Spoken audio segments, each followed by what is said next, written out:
At various points on this channel, I've expressed concern that it feels like us and Fujifilm are kind of drifting apart, that maybe, just maybe, Fujifilm is losing interest in the film game, notwithstanding their sucky INSTAX cameras. But in all seriousness, it has been a topic in the film photography community that Fuji is losing interest in being a player in the film photography industry. And I mean, this doesn't come out of nowhere. They've discontinued a number of films, and many of the film stocks that remain have been listed as discontinued or out of stock. Couple that with the rumors that Fuji would soon be winding down productions of many of their popular film stocks like Velvia and obviously Pro 400H, rest in peace. And there have been rumors that we've been living off the film that remained in Fuji's freezers. All this together starts to paint a pretty bleak picture. Well, today on the channel, we've got some good news and some bad news. The good news is all that worrying about Fujifilm may have been for naught. The bad news is things are probably going to get a lot more expensive. So the main thrust of today's video is going to be basically following up on a video I made about Fuji's new Fujifilm 200 speed film, which, as most of us probably are familiar with at this point, it was important because it was made in the USA. There being only one major film manufacturer in the United States, Kodak, it was no mystery where that film was coming from. And Fuji listed Fujifilm 200 and 400 as replacements to Fujifilm Superior Extra 200 and 400. And as many photography blogs would go on to point out, when you're looking at the data sheets of Fujifilm 200 and Fujifilm 400, they were almost identical to Kodak Gold 200 and Kodak Ultramax 400. Supposedly these films were produced in a response to Fuji having a hard time securing the materials to be able to continue to produce all of their film stocks. And I guess that's good that Fujifilm was trying to do something to keep a product on the market for consumers.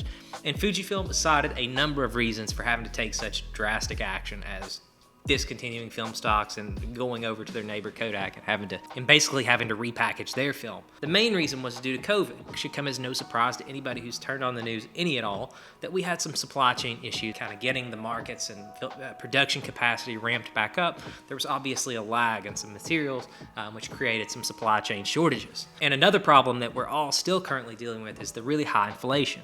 Now it seems like the inflation rate has kind of dwindled down over the past couple months in light of the Fed's response to the problem. But that doesn't mean that the prices of materials and components are any lower. I think basically we've just found kind of a new baseline.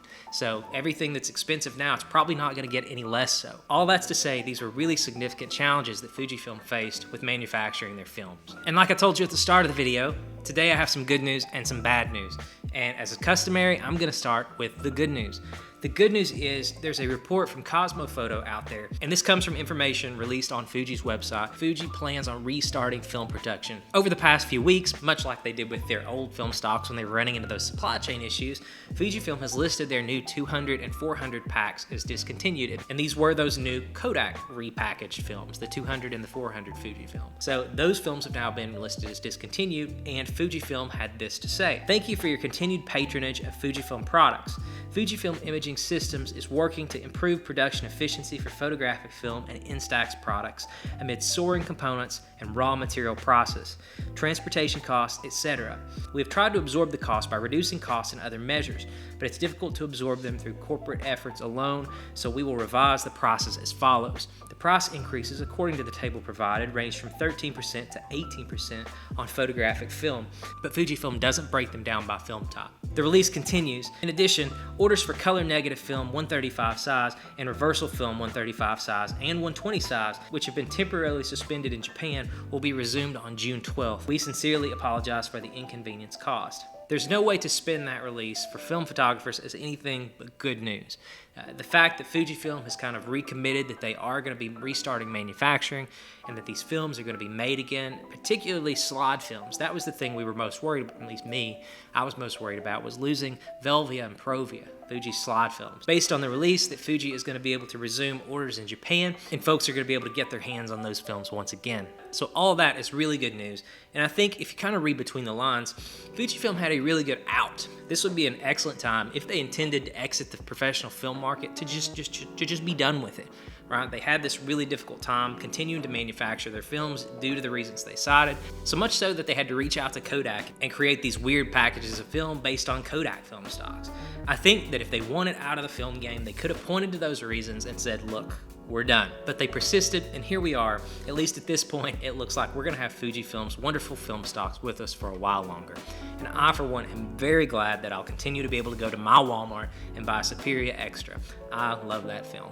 There's also some bad news. We had the spoonful of sugar at the start of the report, but there was also some bad news tucked in there as well, and that's that Fujifilm intends to raise prices, and not raising prices just a little bit. The table that they gave indicated that they would be raising prices anywhere between 13% and all the way up to 88%, depending on the product. And just being honest, we've already seen this a few times for Kodak. I've actually made a video or two on my channel about Kodak raising prices. I think, unfortunately, that's just the price of doing business these days. I honestly think it's completely fair that if we expect Fuji and Kodak to try to stay in the film game, that they're gonna have to raise their prices a little bit. You look around at these websites, and the fact that these film stocks are out of stock all the time indicates that there's probably excess demand. If Fujifilm is not able to secure enough materials to manufacture their film in increased quantities, the logical next step would be to raise prices. And that appears to be what they're doing. They are, at the end of the day, trying to run a business. You know, far be it from me to apologize for these businesses raising their prices, and if it keeps Fujifilm's products on the shelves a while longer for us film photographers, I guess so be it. As for the upper limit of those price increases though, that brutal 88%, it's hard to know if that's really a fair increase.